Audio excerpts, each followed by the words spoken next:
Oke, Assalamualaikum warahmatullahi wabarakatuh. Alhamdulillah, segala puji bagi Allah Subhanahu wa Ta'ala yang memiliki semesta alam ini, yang telah menganugerahkan akal dan ilmu kepada kita. Shalawat serta salam semoga tercurah kepada junjungan kita Nabi Muhammad SAW serta keluarga dan para sahabatnya. Hadirin yang dirahmati Allah, yang pertama kita mungkin akan memahami konteks tentang amanah terlebih dahulu, yaitu amanah menjaga bumi. Allah Subhanahu wa Ta'ala telah menciptakan alam semesta ini dalam keadaan sempurna dan seimbang. Kita sebagai manusia telah diangkat menjadi khalifah di muka bumi, dan tugas utama kita sebagai khalifah adalah memakmurkan, bukan merusak. Allah berfirman dalam Al-Quran surah Al-A'raf ayat 56, وَلَا تُفْسِدُوا فِي الْأَرْضِ بَعْدَ إِصْلَاحِهَا وَادْعُوهُ خَوْفًا وَطَمَعًا إِنَّ رَحْمَةَ اللَّهِ قَرِيبٌ مِنَ الْمُحْسِنِينَ.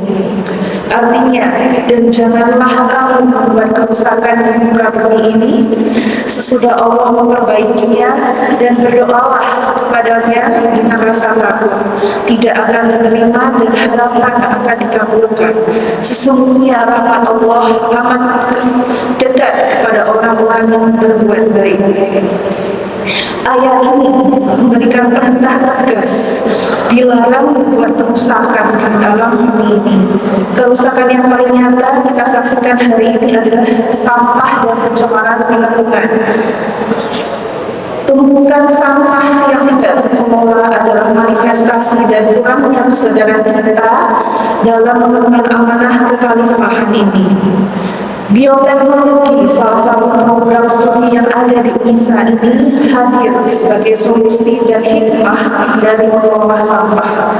Disinilah peran penting ilmu pengetahuan khususnya di bidang bioteknologi yang melakukan proses pemanfaatan mikroorganisme dari proses fermentasi dan mengajarkan kita cara mengolah sisa-sisa dapur, sisa-sisa yang tidak berguna menjadi sesuatu yang lebih bermanfaat. Contohnya kita bisa amalkan menggunakan misalnya maggot untuk pengolahan sampah sisa dapur. Kita juga bisa menggunakan kompos, yaitu pupuk organik hasil pelapukan bahan-bahan alami seperti daun, jerami, dan kotoran hewan, dan sebagainya. Jadi sampah tidak haruslah selalu kita bakar, tapi kita bisa memanfaatkan mikroorganisme yang ada di alam kita ini yang bisa memproses sisa-sisa buangan supaya bisa menjadi sesuatu yang bermanfaat untuk tanaman. Kita bisa jadikan pupuk. Oleh itu, tindakan kecil seperti memilah dan juga mengolah sampah ini menghinakan kembali barang yang masih layak, dan mengurangi sampah adalah bagian dari ketaatan kita.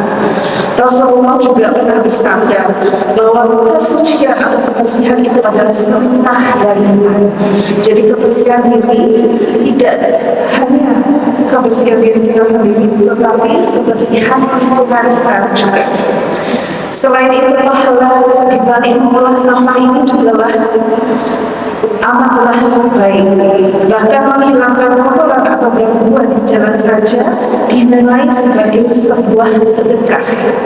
Jadi sedekah tidak hanyalah sebagian sedekah materi, tapi sedekah dengan kita tidak membiarkan sampah-sampah terbuang begitu saja.